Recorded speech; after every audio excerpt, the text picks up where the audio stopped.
But there's something about your 30s that it's a lot. Life's a lot more tiring. Look at my cozy setup. I need a coffee. That's my official review. Ah.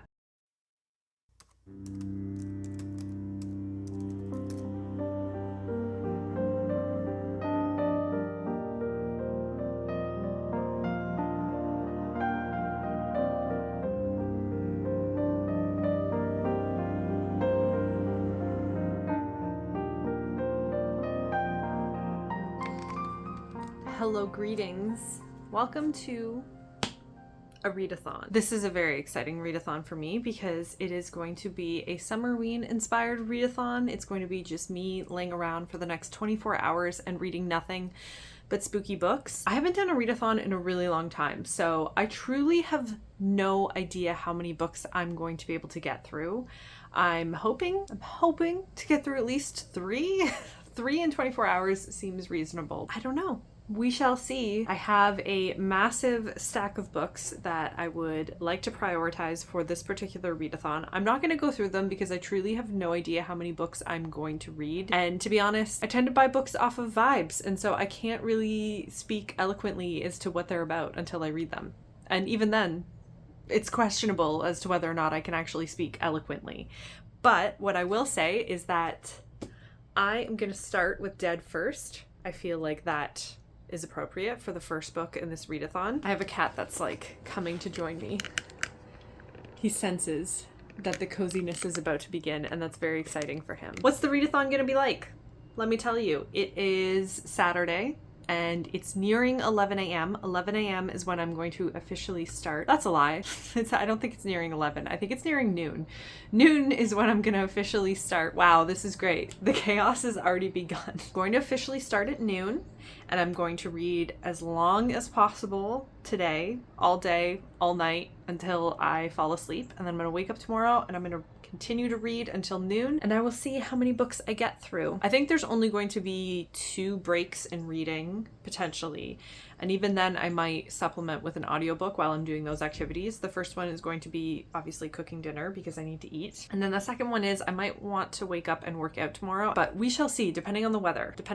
So those are the only 2 times I'm going to switch into audiobook, but audiobooks to me count as reading. There's no shame in audiobooks. I love audiobooks. I just really feel like I want to just like be tech free other than filming. We are going to have cozy treats. I have my cozy Summerween sweater good to go. I'm so looking forward to this. I just want to escape into some stories. Roger is here now. This is my giant cozy corner that I created for myself because I get seasonal depression in the summertime, which is really great because summer is supposed to be the season of happiness, but for me, I really struggle with it.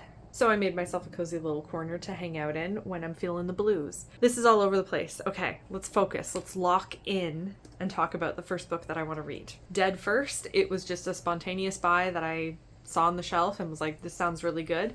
It's essentially about a private investigator who gets hired to go to this like gothic mansion, and she gets hired by this rich man who cannot die, and she is hired to help him die. The last thing, okay, let me just read it because I feel like it'll be better. When private investigator Shayla Sinclair is invited to the home of mysterious billionaire Saxton Braith, wow, what a name, Saxton Braith, she's more than a little suspicious. The last thing she expects is for him to say he wants to hire her to figure out why he can't die. Scratch that. The last thing she expects is for him to prove it to her.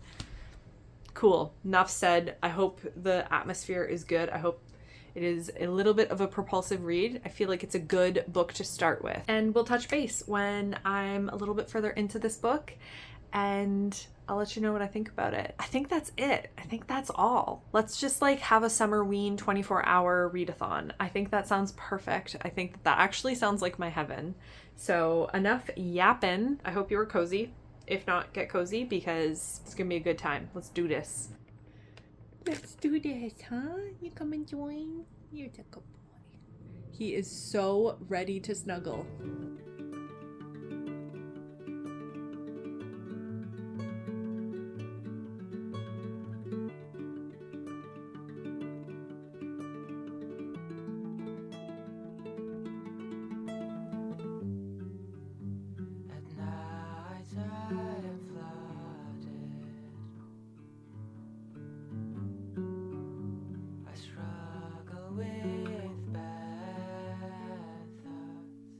finally?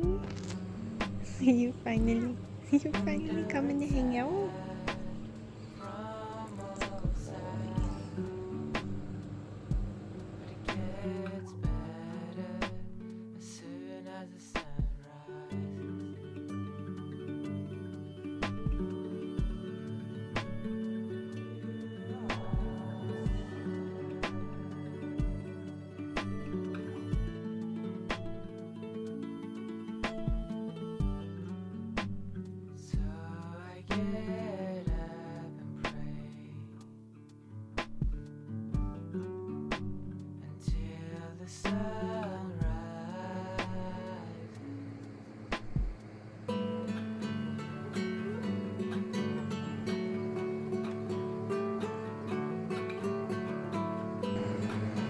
This is fun.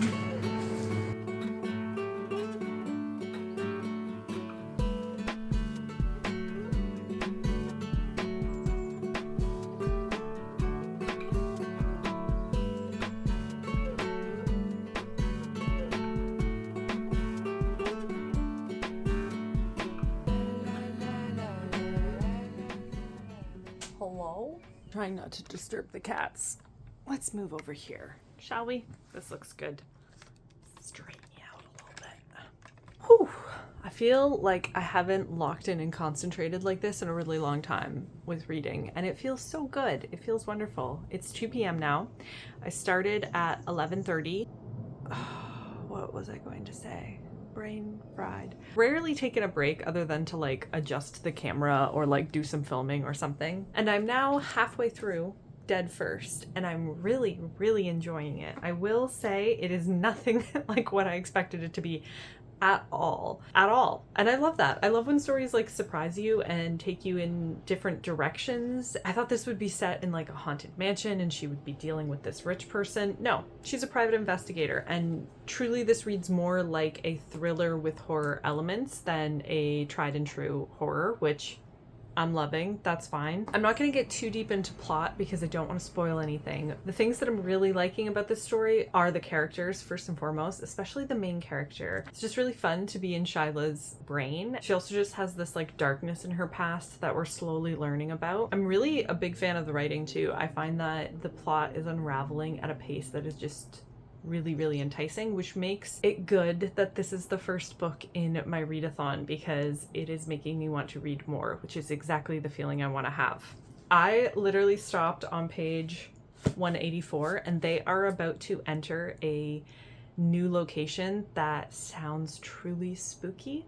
Just genuinely so interesting that I keep forgetting that we're like ultimately here for a purpose, which is to like find out why this guy can't die. And I think that's like the make of a really good story, because whatever is happening on the page, I'm just like invested in, and I'm not thinking like, hey, can we go back to like the main plot? Anyhow, I'm gonna keep on reading, but I definitely need some more coffee because this is the time of the day when I get the sleepiest, and there is a danger of a nap between the hours of 2 and 5 p.m. for me. So I'm gonna caffeinate up and I'm gonna go on. I didn't realize that this author, Johnny Compton, also wrote The Spite House. I've heard really good things about The Spite House, so I think I will definitely pick up other things that he has written because I'm on board. I'm really enjoying it so far. I'm really enjoying the day. My kitties are passed out and have been passed out all day. They're slowly waking up now because I'm yapping in their vicinity. Onward. Let's keep going.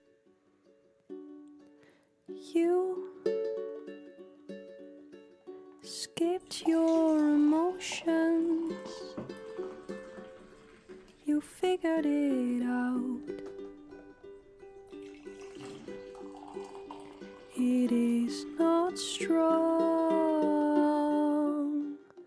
to block our deepest devotions. Just tell them out loud. It is not wrong to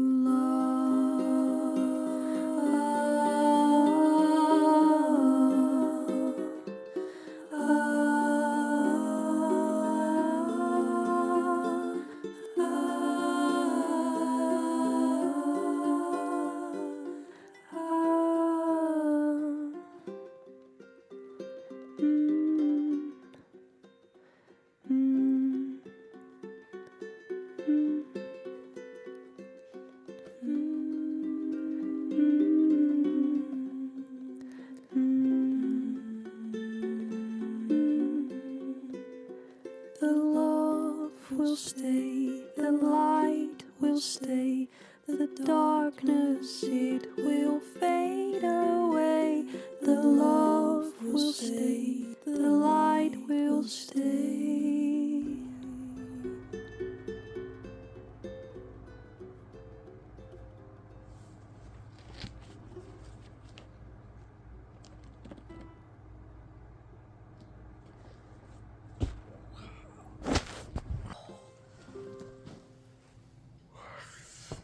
I'm out of practice reading that much. Oh, but I finished it. And you're gonna hear the sounds of Tom feeding the cats dinner. This was really good. So started at 11:30. It is like just after 4. Like I think it's like 4:06. Maybe up a little bit. I was like hunched forward. I feel like my average reading pace is like 100 pages an hour, and this book was about 3 hours. This book was 350 pages, 351 pages, so that tracks. I also had to take some breaks and like film, and I snacked, and you know. What did I think of this book? I really liked it. I really liked this book. I feel like it was the perfect balance of like a mystery kind of investigation and horror.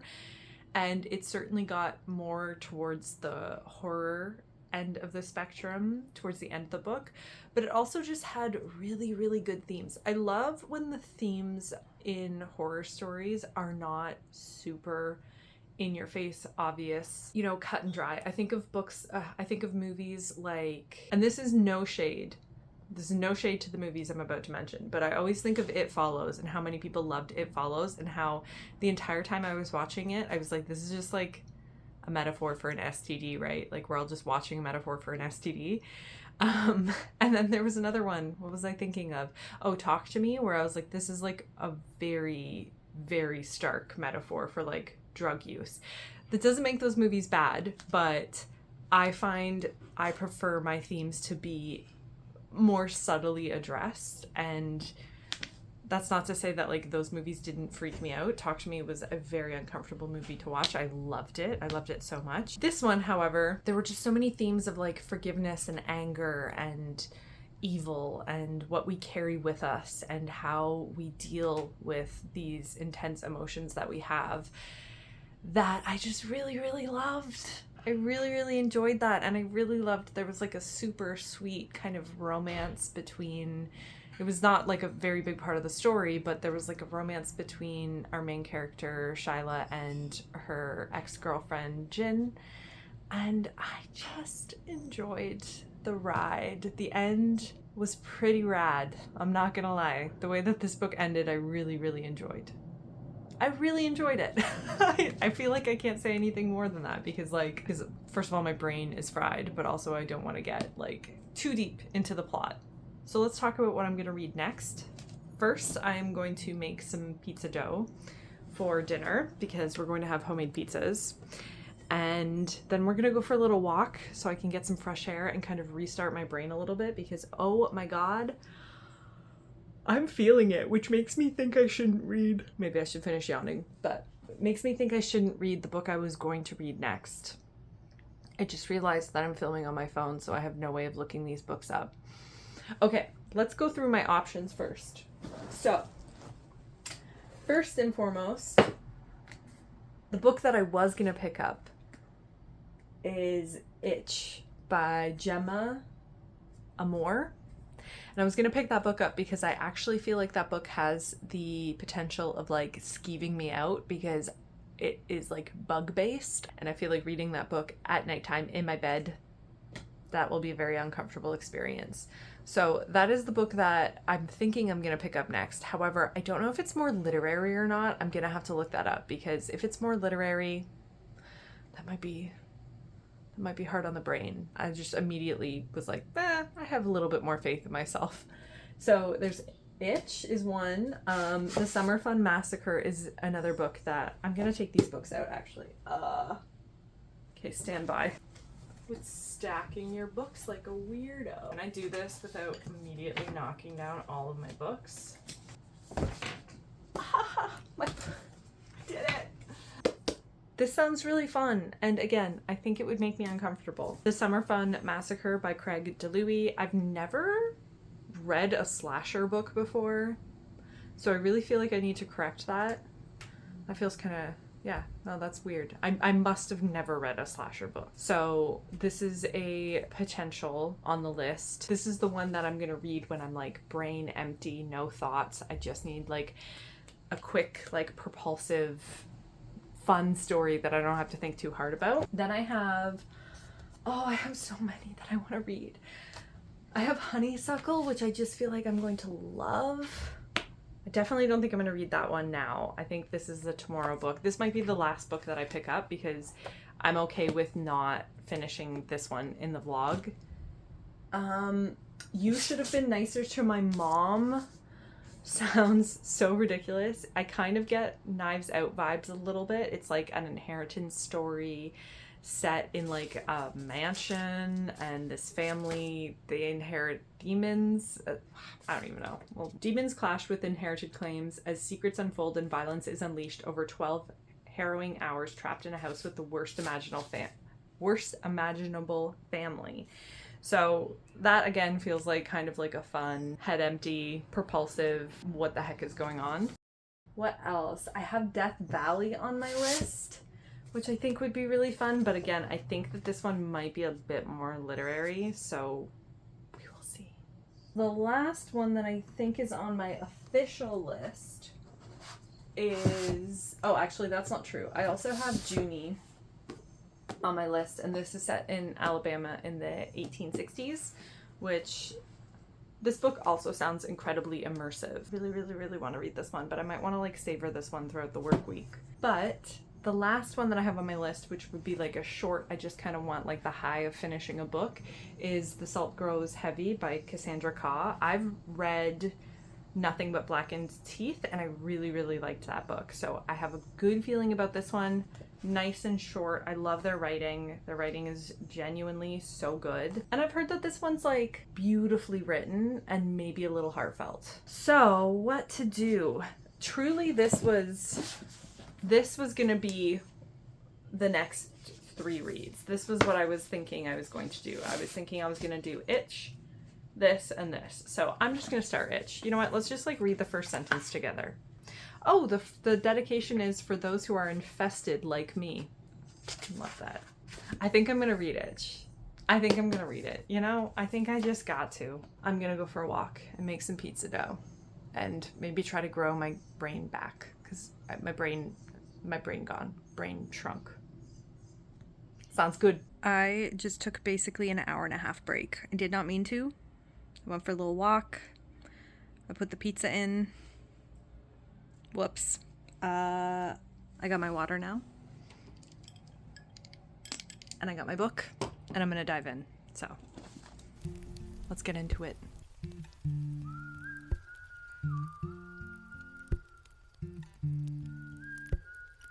Take my hand and come with me. I swear you'll see good things. I want you to see the light I see in your eyes.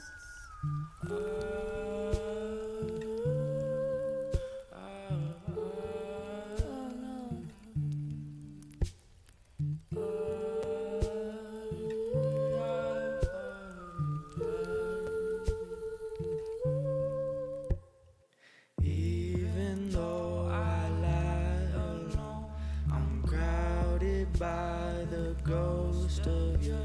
I travel far, I walk, I roam, trying not to let you go.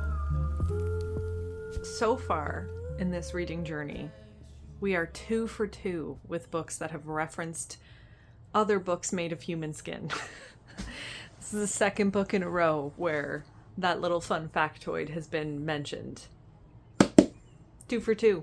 Who would have thought? I literally had a moment when I read it and I was like, didn't the other book reference that? Anyway. Hi. Update. I am on part 3. So I have... how many? I'm on page... it's 181, and I think there are 337 pages, so over halfway. This book is so gross. I'm really enjoying it. I really, really love body horror in books, though. It's funny, not so much a body horror movie person. I mean, obviously I watch them all. I'll watch anything even remotely labeled horror. But I prefer like paranormal spooky movies. I love a good possession film, and when it comes to books, I'm discovering that I'm like obsessed with body horror. I love reading about it. I think it's because it gives me that like visceral ick, and this book, visceral ick. If you have, I always mispronounce it, dermatillomania, if you have any kind of like skin picking disorder, this book will traumatize you. It's so, you know, that's my official review. You know from the blurb that a young woman who, wait, do you know this part? Well, it says she just hit rock bottom, but I think it's okay to tell you that she has left an abusive relationship and she has moved back home when she stumbles upon a body. And the chapter that she finds the body, I was eating my pizza.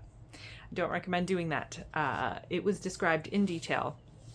And then ever since she discovered the body, she herself has felt like she is infested with ants, and now she is learning about the town's history and the fact that perhaps this wasn't the first body that was found, and she's finding striking resemblances between all of the young women that have been found, and that's where I'm at so far. I won't spoil anything else, but that's basically what has happened. The book's a little bit slow, but not in a bad way. It's just more of like, we're in this character's head and she's losing her mind. And that's really fun. I'm really enjoying it. I don't even know what time it is. I think it's almost 8. So I promised myself that when I got to part 3, I would stop and have some ice cream. So that is precisely what I'm going to do. I'm going to stop and I'm going to have some ice cream, and it's going to be beautiful. And I'm going to finish out this book eating some ice cream, because this book is the type of book that you definitely want to eat while reading. Definitely. Look at his butt and his little belly hanging out. I swear this is the thinnest he's ever been. The vet says he's so healthy. He's just a big boy.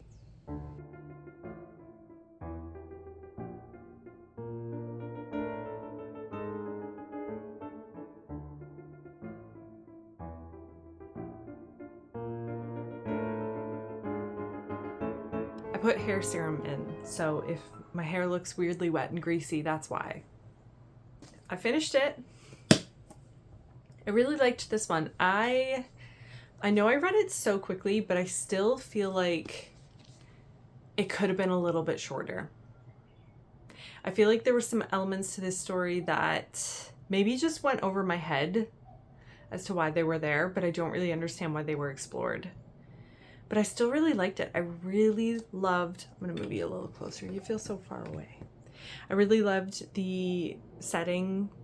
I really loved the vibe of the horror of this one, you know, like the earth, she-devils, bugs, gore, complicated family dynamics, you know, trauma, all wrapped up into one. And I really liked the writing. In fact, I'd happily read anything else by Gemma Moore. I think this was her debut, now that I think about it. Oh, it's just her first novel with this publisher. I'm getting real tired. The eyes are a little sore. The brain is a little foggy. I think it's 9 o'clock. I think the cuckoo's clock just chimed 9, but I'm not really paying attention. It's also the season of it being bright all the time outside, so I'm confused as to what time it is. That is to say, I was gonna pick up The Salt Grows Heavy, but then I realized, I looked it up because I actually was like, I have no idea what this book's even about. I realized that it's not actually set in the summer, which doesn't really matter. This book wasn't set in the summer either. This was set like year round. It was like, it's set in like a snow-crusted forest, so I feel like it's a book that I should read in the winter time during a snowstorm, I just feel like that would be peak. So I'm gonna pick up this one. This is one that my husband actually just randomly brought me home one day. The man brings me books like other people bring their partners flowers, and I love him for it. It really just feels like a weird demon-filled version of Knives Out, and I love that movie. So that's what I'm gonna pick up next. Hopefully I can get a couple more hours of reading in, but really brain fog, who knows? And we'll pick back up and we'll read it tomorrow. I don't know what to read tomorrow because I think it's supposed to thunderstorm like all morning.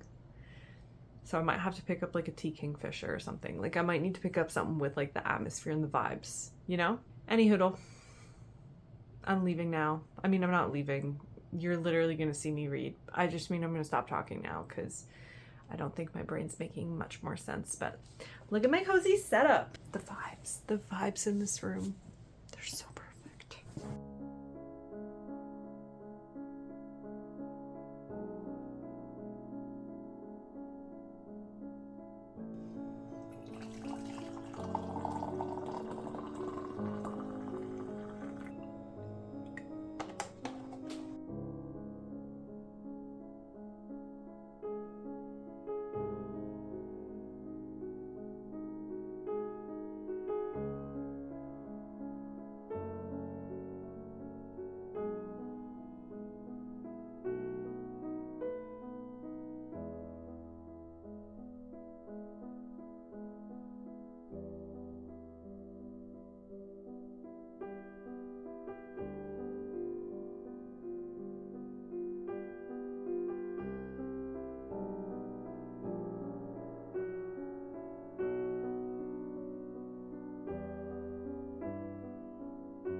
I'm filming another update, which means I'm yawning. Hello. I believe it is 9 a.m. I think it's 9 a.m. I woke up at 6 and I've just been reading all morning, shocker. Last night it was like 9:50 and I started reading You Should Be Nice, You Should Have Been Nicer to My Mom. I was like, I just gotta make it like another hour. But the words on the page just started turning into, they were just words. There was no story. And I was like, okay, I'm calling it. So I went to bed, said to Tom, I was like, I'm gonna go to bed. I'm gonna go watch a YouTube video. I think I was passed out like maybe 5 minutes later. And I decided to put this one down for now, and I'm probably actually gonna listen to this on audio. I feel like it'll be a really, really fun audiobook because I don't feel like I have many more books in me. I think this is, I'm gonna get to the end of this one and we're gonna call this read-a-thon done. I'm on page 161, and how many pages are there? 324. So I'm over halfway, or I'm just approaching halfway. I guess I have like 2 more pages until I'm officially halfway. I haven't read, okay, I've both read things like this and I also haven't read anything like this, if that makes sense. If you like The Snow Child, you'll love this book. This book feels like a romantic version of The Snow Child, wherein a young boy is begging his older sister to play with him, and she says, if I make you oh my god, I forget the word that they use, but basically, if I make you a flower girl to play with, will you leave me alone? And he agrees, and she weaves a young girl out of things from the forest. So ensues a friendship that spans like their adolescence, and they're both about 17 right now and slowly starting to fall in love. And it feels very like classical forest fairy tale, but there's this insidious undertone to it that is just delectable. There is just nuance, and I really hope that the story goes in the direction that I want it to go in. If it does, then it's brilliant, and I'm in love with it. I have faith in this author. I think she's taking us on a journey, and I am here for it. But there are so many things about this book that I love. The bare minimum, the lowest level of things that I love is that there are quotes throughout from Sylvia Plath's poem Who, which I adore.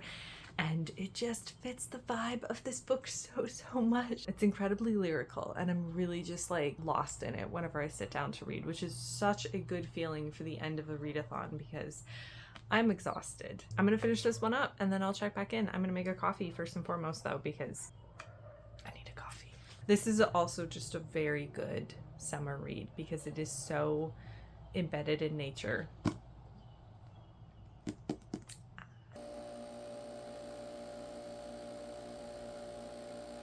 I'm finished! This readathon is done. This book was so good! Putting back all the books I didn't read. Hello! I just finished.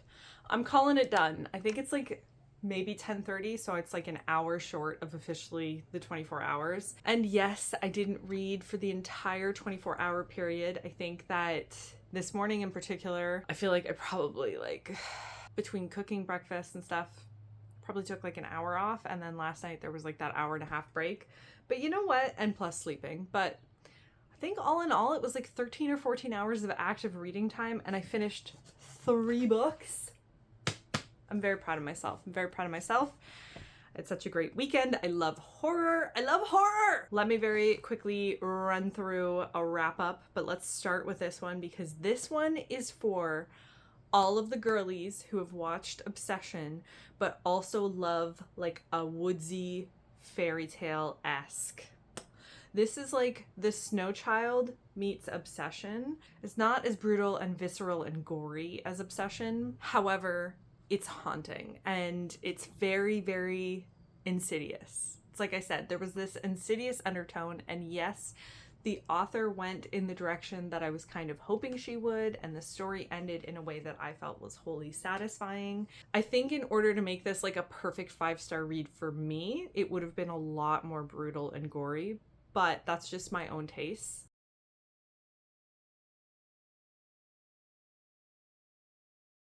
That is nothing against the book because the book as it stands is like almost perfect. I really enjoyed this one. I even dog-eared a quote because there was a quote that I really, really like that I'm gonna put on in my reading journal because it just felt very relatable. There's just a lot of moments when it comes to nature and her connection to nature and her connection to this man that I just, I loved. I loved this book a lot. I ended on such a high. I feel like this may have been my favorite of the 3. But that's just because it's such a Megan book. Back to Itch. Did I ever end up doing a wrap up on this one? I'm not sure. I loved it as well. I'm gonna say that about each one of these because to be honest, I loved all 3 of them. They were all very different. This one ended in a very interesting way.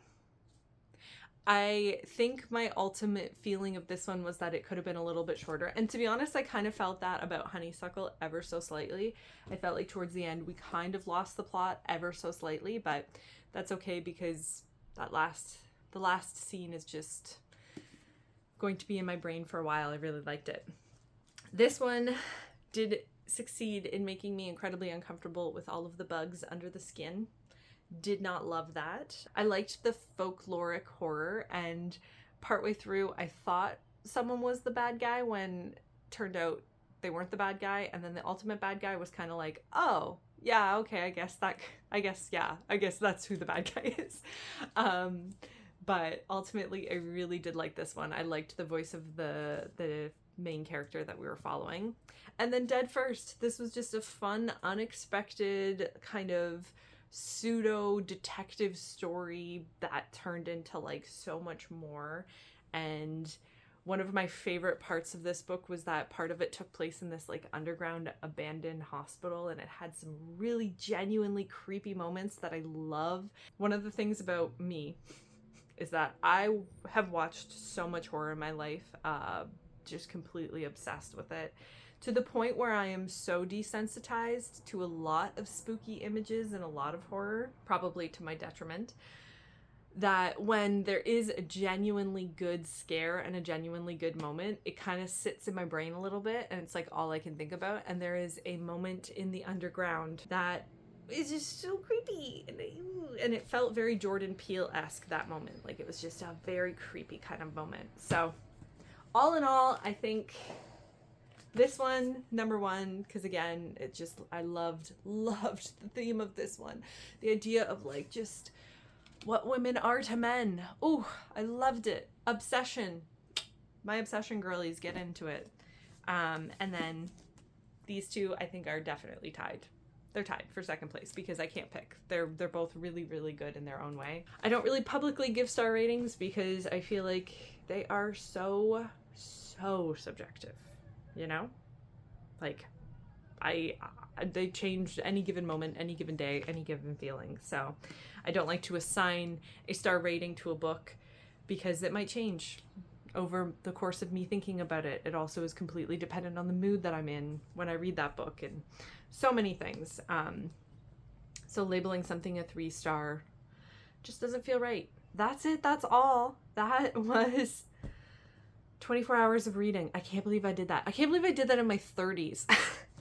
I know that doesn't mean anything to a lot of people, but there's something about your 30s that it's a lot. Life's a lot more tiring, you know? And the fact that I can sit for nearly 24 hours straight and read, it's like the equivalent of like me running a marathon. You know what I mean? Like, I feel like my brain is buff and I'm very proud of myself for being able to do that. Oh my God, sorry. The birds outside reminded me that my favorite part of this book was that she gained the ability to hear birds speak, and that was one of the most delightful things to experience. I loved that part of the story. I think that we should hear more of birds' thoughts. I loved it. Okay, sorry, that was it. That's it, that's all. Thank you so much for watching. Thank you for being here, and I will see you in the next video. Stay spooky.